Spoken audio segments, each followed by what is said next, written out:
CJ Roy ಮೃತದೇಹವನ್ನ Bowring ಆಸ್ಪತ್ರೆಗೆ ಸದ್ಯ shift ಮಾಡಲಾಗಿದೆ. HSR ಲೇಔಟ್ನ ನಾರಾಯಣ ಆಸ್ಪತ್ರೆಯಿಂದ ಶಿಫ್ಟ್ ಮಾಡಲಾಗಿದೆ. ಮರಣೋತ್ತರ ಪರೀಕ್ಷೆ ಪೋಸ್ಟ್ ಮಾರ್ಟಮ್ ಇವತ್ತು ನಡೆಯಲ್ಲ. ನಾಳೆ ಬೆಳಗ್ಗೆ 10 ಗಂಟೆ ನಂತರ ಮರಣೋತ್ತರ ಪರೀಕ್ಷೆ ನಡೆಯುತ್ತೆ ಅನ್ನೋದು ಗೊತ್ತಾಗ್ತಾ ಇದೆ. ಬೆಳಗಿನ ಜಾವ ಬೆಂಗಳೂರಿಗೆ ಅವರ ಕುಟುಂಬ ಕೂಡ ಆಗಮಿಸುತ್ತೆ ಅನ್ನೋದು ತಿಳಿದು ಬರ್ತಾ ಇದೆ. ಸಿಜೆ ರಾಯ್ ಅವರ ಸಹೋದರ ಸಿಜೆ ಬಾಬು ಅವರು ನಮ್ಮ ಜೊತೆಗೆ ಮಾತನಾಡ್ತಾ ಅವ್ರು ಅದನ್ನೇ ಹೇಳಿದ್ದು. ಇವ್ರ ಫ್ಯಾಮಿಲಿ ಕಂಪ್ಲೀಟ್ ಆಗಿ ದುಬೈಯಲ್ಲಿ ಸೆಟ್ಲ್ ಆಗಿದೆಯಂತೆ. ಸುಮಾರು 15-20 ವರ್ಷ ಆಗಿದೆ ಅಲ್ಲೇ ಸೆಟ್ಲ್ ಆಗಿ. ಸಿಜೆ ರಾಯ್ ಮಾತ್ರ ಇಲ್ಲಿ ಇರ್ತಾ ಇದ್ರು, ಬಿಟ್ರೆ ಫ್ಯಾಮಿಲಿ ಬಹುತೇಕ ಮಂದಿ ಎಲ್ಲ ಅಲ್ಲೇ ಇರ್ತಾ ಇದ್ರು. ಅವರೆಲ್ಲ ಹೊರಟಿದ್ದಾರೆ. ಬಂದ ನಂತರದಲ್ಲಿ ಉಳಿದಂತ ಪ್ರಕ್ರಿಯೆಗಳು ನಡೀತಾ ಹೋಗುತ್ತೆ ಅಂತ ಕಾಣಿಸುತ್ತೆ. 3 ದಿನದಿಂದ IT ಅಧಿಕಾರಿಗಳು ಅವ್ರ ಕಚೇರಿಯಲ್ಲೇ ಇದ್ದಾರೆ. IT ಅಧಿಕಾರಿಗಳಿಂದ ಒತ್ತಡ ಇತ್ತು ಅನ್ಸುತ್ತೆ.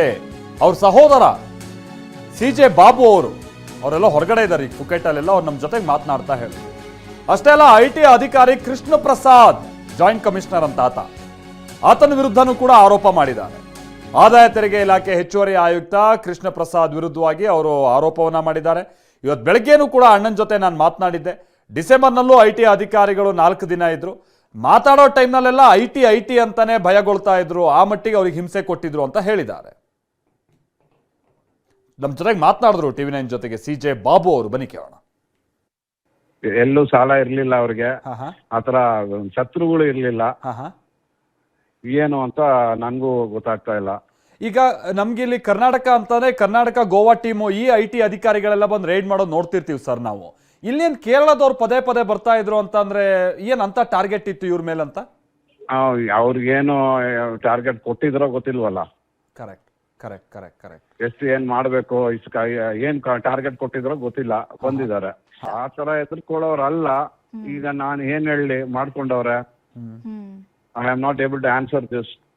Is a strong man. ಶಾಲೆಗಳಿಲ್ಲ, ಥ್ರೆಟ್ ಇಲ್ಲ, ಆತರ ಯಾವ್ದು ಇಲ್ಲ ಅವ್ರಿಗೆ. ರಿವಾಲ್ವರ್ ಅವ್ರ ಹತ್ರ ಇತ್ತು ಅಂತ ಕಾಣಿಸುತ್ತಲ್ವಾ? ಇತ್ತು, 20 ವರ್ಷದ ಇದೆ ಅವ್ರ ಹತ್ರ ರಿವಾಲ್ವರ್. ಫ್ರಮ್ 20 years ಇತ್ತು ಅವ್ರ ಹತ್ರ. ಪಿಸ್ಟಲ್ ಇದೆ. ಪಿಸ್ತೂಲ್ ಇತ್ತು. ಸೊ ಅದನ್ನ ಇವತ್ತು ಈ ಕಚೇರಿಲೇ ಇಟ್ಕೊಂಡಿದ್ರ ಹೇಗೆ? ಯಾಕಂದ್ರೆ IT ಕಾನ್ಫಿಸ್ಕೇಟ್ ಮಾಡ್ಕೊಳ್ಳುತ್ತೆ ಬಹಳ ಸಂದರ್ಭದಲ್ಲಿ, ಲಾಕರ್ಸ್ ಮತ್ತೊಂದೆಲ್ಲ. ಅವ್ರು ಯಾಕೆ ಅದನ್ನ ಮಾಡ್ಕೊಂಡಿಲ್ಲೋ ಗೊತ್ತಿಲ್ಲ. ಕೇರಳದ IT ಇಲಾಖೆ ಅಧಿಕಾರಿಗಳು ದಾಳಿ ಮಾಡಿದ್ರು. ಕಳೆದ 3 ದಿನಗಳಿಂದ IT ದಾಳಿ ನಡೀತಾ ಇತ್ತು ಅಂತ ಬೆಂಗಳೂರು ಪೊಲೀಸ್ ಆಯುಕ್ತ ಸೀಮಂತ್ ಕುಮಾರ್ ಕೂಡ ಹೇಳಿಕೆಯನ್ನ ಕೊಟ್ಟಿದ್ದಾರೆ. ಸೀಮಂತ್ ಕುಮಾರ್ ಸಿಂಗ್ IT ಅಧಿಕಾರಿಗಳನ್ನ ಸಂಪರ್ಕ ಮಾಡೋ ಕೆಲಸ ನಡೀತಾ ಇದೆ. ಮೇಲ್ನೋಟಕ್ಕೆ ಇದೊಂದು ಆತ್ಮಹತ್ಯೆ ಅಂತ ತಿಳಿದು ಬಂದಿದೆ ಅಂತ ಅವ್ರು ಹೇಳಿದ್ದಾರೆ. ಬನ್ನಿ ಏನ್ ಹೇಳಿದ್ದಾರೆ ಕೇಳೋಣ. ಈ ಇನ್ಸಿಡೆಂಟ್ ಆಗಿ ಅರೌಂಡ್ ಮೂರು ಕಾಲ್ಗೆ ಅಂದಾಜಾಗಿದೆ. ಆ ನಡುವೆದಲ್ಲಿ IT ರೇಡ್ ನಮ್ಮ ಇನಿಷಿಯಲ್, ಯಾಕೆಂದ್ರೆ IT ಟೀಮ್ ಅವ್ರ ಜೊತೆಗೆ ನಮ್ಮ ಪೊಲೀಸ್ ಅವ್ರು ಸಂಪರ್ಕಿಸ್ತಾ ಇದ್ದಾರೆ. ಅವರು ಈಗ ಸದ್ಯಕ್ಕೆ ಇಲ್ಲಿ ಯಾರಿಲ್ಲ. IT ಅವ್ರ ಜೊತೆಗೆ ನಾವು ಮಾತಾಡಿಕೊಂಡು ನಮ್ಮ ಟೀಮ್ ಅವ್ರು ಮಾತಾಡ್ತಾರೆ. ಬಟ್ ಇನಿಷಿಯಲ್ ರಿಪೋರ್ಟ್ ಪ್ರಕಾರ 3 ದಿವಸದಿಂದ ಇಲ್ಲಿ IT ಟೀಮ್ ಅವ್ರದ್ದು ಕ್ವೆಶ್ಚನಿಂಗ್ ನಡೀತಾ ಇತ್ತು. ಇವತ್ತು ಕೂಡ IT ಟೀಮ್ ಅವ್ರದ್ದು ಕ್ವೆಶ್ಚನಿಂಗ್ ನಡೆದಿದೆ. ಬಟ್ ಆಕ್ಚುಯಲ್ ಆಗಿ ಏನು ನಡೆದಿದೆ ಅದರ ಬಗ್ಗೆ ತನಿಖೆ ಆಗಬೇಕು. ಅಲ್ಲ, ಡ್ಯೂರಿಂಗ್ ಇನ್ಸಿಡೆಂಟ್ ಅಲ್ಲಿ ಅವ್ರ IT ಅಧಿಕಾರಿಗಳು ಯಾರಾದ್ರೂ ಜೊತೆಗೆ ಇದ್ರ, ಅದನ್ನ ನೋಡಿದವ್ರು ಯಾರಾದ್ರೂ ಐ ವಿಟ್ನೆಸಸ್ ಇದ್ದಾರಾ? ನೋಡೋದು ಚೆಕ್ಅಪ್ ಪರಿಶೀಲನೆ. That is subject of investigation. Bengaluru ಈಗ ಆಸ್ ಆಫ್ ನೌ ಎಲ್ಲ ಕೇರಳ ಟೀಮ್. ಈ ದುರಂತದಿಂದ ನಮಗೆ ತುಂಬಾ ಆಘಾತ ಆಗಿದೆ ಅಂತ ಕಾನ್ಫಿಡೆಂಟ್ ಗ್ರೂಪ್ನ ವಕೀಲ ಪ್ರಕಾಶ್ ಅವರು ಹೇಳಿದ್ದಾರೆ. ಸಿಜೆ ರಾಯ್ ದೊಡ್ಡ ಧೈರ್ಯವಂತ. ಈ ಬಗ್ಗೆ ತನಿಖೆ ಆಗಬೇಕು. IT ಅವರು ತುಂಬಾ ಒತ್ತಡವನ್ನ ಹಾಕ್ತಾ ಇದ್ರು ಅಂತ ನಾನು ಕೇಳಲ್ಪಟ್ಟಿದ್ದೆ ಅಂತಾನು ಹೇಳಿದ್ದಾರೆ. ಇವತ್ತು ಡಾಕ್ಟರ್ ಸಿಜೆ ರಾಯ್ ಅವರು ಈ ದುರಂತ ಏನಾಗಿದೆ ಅದು ಅತ್ಯಂತ ದಿಗ್ಭ್ರಮೆಯನ್ನು ಉಂಟು ಮಾಡಿದೆ. ನಾನು ಕಾನ್ಫಿಡೆಂಟ್ ಕಂಪನಿಗೆ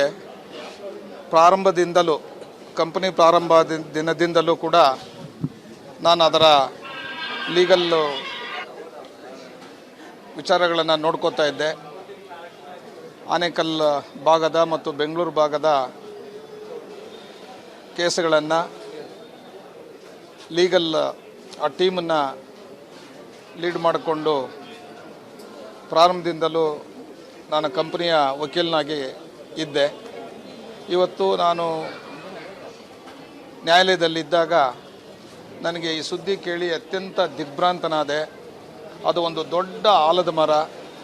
ಅನೇಕ ಜನರಿಗೆ ಆಶ್ರಯವನ್ನು ಕೊಟ್ಟು ಅನೇಕ ಕಷ್ಟ ಕಾರ್ಪಣ್ಯಗಳಲ್ಲಿ ಅವರು ಭಾಗಿಯಾಗಿದ್ದರು.